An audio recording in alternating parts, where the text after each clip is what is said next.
tudo bom? Eu sou a Mikan, Mika com 3 N's no final, e hoje eu vou falar de Bacurau, filme nacional. Vocês me pediram muito pra falar. Quando eu fiz o meu vídeo sobre Divino Amor, eu perguntei se vocês queriam que eu falasse de mais filmes nacionais. Todo mundo, por favor, fala de Bacurau, fala de Bacurau. Então, o filme já estreou faz um tempo. No dia que eu tô gravando esse vídeo, já faz pelo menos umas 2 semanas que ele estreou, então eu tô meio atrasada. Mas antes tarde do que mais tarde, né? Então vamos falar de Bacurau. Só queria adiantar que esse é um vídeo sem spoilers, então talvez isso comprometa um pouco o que eu vou dizer sobre o filme, porque eu acho que o que torna ele mais legal é a parte final. Então, talvez tenha algumas informações que faltem aqui, mas eu recomendo de verdade que vocês vão ver com seus próprios olhos, porque o filme é realmente bacana. Então vamos começar do começo, vou falar que o que eu posso dizer sem dar muito spoiler, que de novo, apesar de dizer que o final aqui é legal você chegar sem saber muita coisa. Então nesse filme, que é dirigido pelo Kleber Mendonça Filho e o Juliano Dornelles, a gente tem esse povoado que é que dá título, que se chama Bacurau mesmo, e ele é localizado dentro do sertão brasileiro. E ele é um povoado bem pequenininho, sertanejo, que tem uma comunidade que é muito unida, apesar de ter as suas rixas internas e tudo mais, é uma comunidade bastante unida e bastante cúmplice. E isso vai ser algo muito importante ao longo do filme. Tanto que o começo, o primeiro ato todo, basicamente, eles ficam lá mostrando como é o cotidiano das pessoas, como é a relação entre os personagens. Até por isso demora um pouquinho pra engatar na história, mas eu sinto que é um pouco necessário eles mostrarem como é a vida lá, pra depois a gente entender o que acontece depois. Mas enfim, a história começa com a morte da dona Carmelita, que é uma senhora líder da comunidade, que tinha lá mais de 90 anos, acho que 94 anos, e a cena logo no início é uma cena de velório, que é aquele momento que une todo mundo, ainda mais numa cidade de interior, que todo mundo se conhece, a cidade inteira vai pro cortejo fúnebre, e lá a gente já vê a dinâmica entre esses personagens, entre quem tá lá na cidade o tempo todo, quem mora fora e veio visitar exatamente por essa ocasião, quem tá procurando uma vida fora, mas ainda não saiu 100%, foi e voltou e tudo mais. E aí começa a acontecer coisas meio estranhas em Bacurau. A cidade some do mapa. Então o que será que tá acontecendo? Por que a gente sumiu do mapa? A gente sempre esteve no mapa. E você fica se perguntando, será que é uma alucinação coletiva? Será que as pessoas da cidade estão no limbo? Será que aconteceu alguma coisa? Socorro! No fim das contas, o motivo para essas coisas acontecerem é revelado. Mas o que eu queria falar aqui, antes de qualquer coisa muito do enredo em si, né, dos acontecimentos mais marcantes de Bacurau, eu quero falar muito do world building, da construção de mundo, que foi uma coisa que eu reclamei bastante no Divino Amor, que eu achei que era um filme que tinha muito potencial de apostar nessa construção de mundo distópica para engrandecer a própria história, e Bacurau consegue fazer isso de um jeito mais legal, na minha opinião. Porque é bem legal a gente pensar que são filmes que foram lançados mais ou menos na mesma época, e os dois tratam de umas distopias brasileiras. Em Divino Amor, eles deixam bem mais na cara essa questão distópica. A galera tá vivendo dentro da distopia e tal. Só que isso não faz tanta diferença no enredo, como eu mencionei no meu vídeo. É uma coisa que poderia ter sido usada com muito mais força e tal, e eu achei que deixou um pouco a desejar. Em Bacurau, essas informações sobre a distopia que tá rolando no Brasil existem, mas elas são colocadas de um jeito bem menos invasivo ao longo do filme. Então, por exemplo, eles estão no caminhão que tem uma TVzinha, e aí na TVzinha eles falam da República do Brasil do Sul e que tem procurados, e aí um dos procurados que aparecem é uma personagem que tem no filme, então faz sentido com o que tá acontecendo ali na história. Você já vê informaçõezinhas jogadas ali que vão ser importantes na história, ou às vezes não necessariamente. Por exemplo, tem uma cena que mostram, isso não é spoiler, tá, gente? Porque é negócio que aparece na TV no canto. Tem uma TVzinha assim, aí mostra que em São Paulo estão rolando execuções públicas. Então você sabe que tem alguma coisa rolando no tal do Brasil do Sul, e que o sertão nordestino de alguma maneira é afetado por isso, mas a história não é sobre isso, ela tem a ver. E eu gosto muito dessa coisa mais tangencial que acontece. E aí você fica, sua cabeça trabalha ao longo do filme, né? Tá, beleza, tá rolando todo esse contexto no Brasil. O que isso vai afetar ou não essa comunidade que fica num lugar relativamente isolado? Existem indícios de que ela é afetada sim. Por exemplo, tem uma falta de água muito grande, que faz com que algumas pessoas se organizem como se fosse uma resistência mesmo, pra tentar resolver os problemas por conta própria, já que os políticos não estão dando conta e nem tentam dar conta. Eu acho que o que faz mais diferença, então, em relação ao caso do Divino Amor, são duas coisas. A primeira é isso de que a ambientação narração realmente faz alguma diferença na história, realmente as informações que são colocadas lá de um jeito mais expositivo e tal, se tornam importantes porque apresentam pra gente personagens ou situações que vão ser úteis na história. E também, aí eu acho que uma das coisas mais importantes é que isso não é narrado pra gente, que Divino Amor tem aquela narração ao longo do filme inteiro explicando aquela sociedade. Bacurau não, Bacurau tá tudo ali, se você não prestar atenção você perdeu esses detalhezinhos, mas eles ajudam a enriquecer esse mundo. Eu quero ver mais, eu quero saber mais, eu quero saber mais principalmente da Lunga, que é a personagem que eu falei que aparece lá entre os procurados. E cara, é um herói que conseguiu passar, mesmo aparecendo em momentos chave, eles conseguiram passar essa ideia de uma pessoa que é líder, que consegue chegar e inspirar autoridade em todos, e realmente dizer, a gente vai fazer tal coisa, a gente vai fazer tal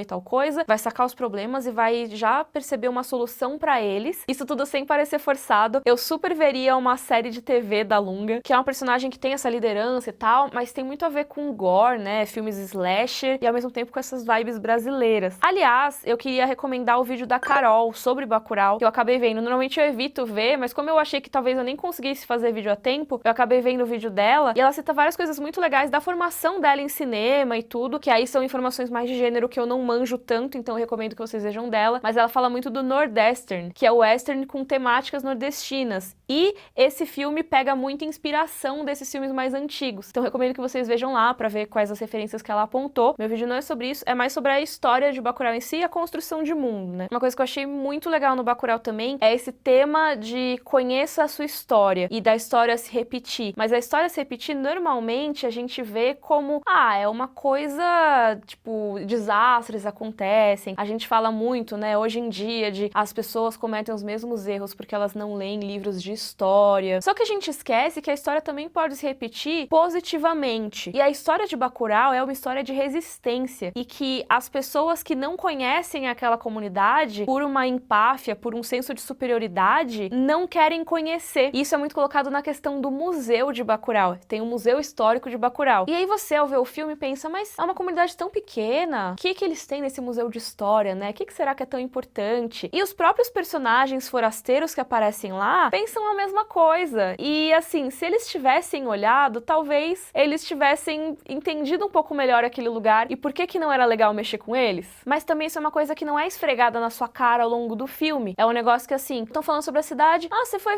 visitar o museu? Não, fui não. Pô, é legal o museu, hein? Você podia ver e tudo mais. Mas aí ninguém presta atenção e é aquele famoso foreshadowing, que não sei se vai sair antes ou depois desse vídeo, mas eu fiz um ficcionário sobre foreshadowing e realmente o museu é um foreshadowing ou uma arma de Chekhov. Eu acho que talvez um ambiente de Chekhov mesmo. E outra coisa que eu tenho muito a elogiar de Bacurau é a maneira como ele transita entre esse filme que vai falar sobre as raízes e vai falar sobre família e comunidade, e de como ele é um filme de sociedade moderna, de ficção científica barra distópica barra ficção especulativa. Tem até momentos no filme que você fica pensando até que ponto ele é ficção científica, quando você ainda não sabe muito bem o que tá rolando. Ele faz várias referências a discos voadores, a alienígenas. Você pensa, o que é isso? O que tá acontecendo? Será que vai ter uma invasão alienígena nessa cidade? Realmente você não sabe muito o que vai rolar, mas essa influência da ficção científica, da ficção especulativa, tá lá o tempo todo, e eu gosto muito dessa mistura. E aí tem uma questão que é muito importante no enredo de Bacurau, e não é normalmente um tema que eu discutiria aqui no canal, mas é pertinente a esse filme, e acho que dá pra discutir ele sem spoilers, que é a relação norte-sul do Brasil, e como o Brasil é um país dividido, que existe esse ar de superioridade de quem é do sul e do sudeste em relação ao resto do país. E isso é um ponto-chave em Bacurau. Quem são essas pessoas de Bacurau? Quem são as pessoas do sudeste que se envolvem com pessoas de Bacurau? E quem são as pessoas de fora do Brasil que se envolvem com Bacurau ou com as pessoas do sudeste? Quais são essas relações? Quais são essas hierarquias? Quem se coloca em um posto de superior e quem se coloca em um posto de inferior? E o filme tem inclusive algumas cenas bem diretas com essa crítica de, cara, vocês do sudeste são uns trouxas, sabe?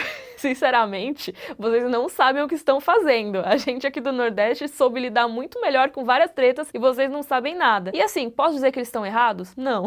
não tão errados. Essas críticas são colocadas de uma maneira muito boa, como eu falei, bastante direta, de como a gente do Sudeste acaba se vendo como semelhante dos brancos europeus e, na verdade, pra eles nós não somos nada. Só que no momento de lidar com outros brasileiros, a gente se coloca nessa posição de não, porque minha família veio da Espanha e tem o passaporte italiano e não sei o que, não sei o que lá, sendo que pro resto do mundo a gente é o que a gente é, brasileiro, e eles não consideram a gente nem um pouquinho mais legal porque a gente é descendente de europeu, tá? Mas apesar dessa relação da galera do Sudeste com a galera do Nordeste, o que Bacurau mostra são pessoas de queixo erguido, sabe? Que não baixam a cabeça. E eu acho que isso é o mais importante nesse filme. Então, apesar de ter todas as questões que eu falei, que flertam aí com a ficção científica, com a ficção distópica e tudo mais, o filme é muito sobre como nos momentos difíceis, essa comunidade que mesmo com suas tretas internas e tudo mais, se une pra se defender, se une pra resistir. Eu realmente amei Bacurau. Como eu falei, ele demora um pouquinho pra engatar, mas depois fica um ritmo muito forte, assim, e é realmente aquela coisa que você fica sem respirar pra saber o que vai rolar. Eu recomendo pra caramba, é um filme que tem várias camadas e cada vez que eu penso nele eu gosto mais. E eu queria saber o que vocês acharam desse filme também. Se você quiser comentar aqui embaixo, contar o que você achou de Bacurau. Se vocês quiserem que eu faça um vídeo com spoilers também, eu posso fazer, porque tem muita coisa legal, muitos paralelos que dá pra fazer com outras histórias. Então comentem aqui embaixo também se vocês quiserem. Se você gostou, por favor, curte o vídeo, assina o canal. Um beijo e até a próxima!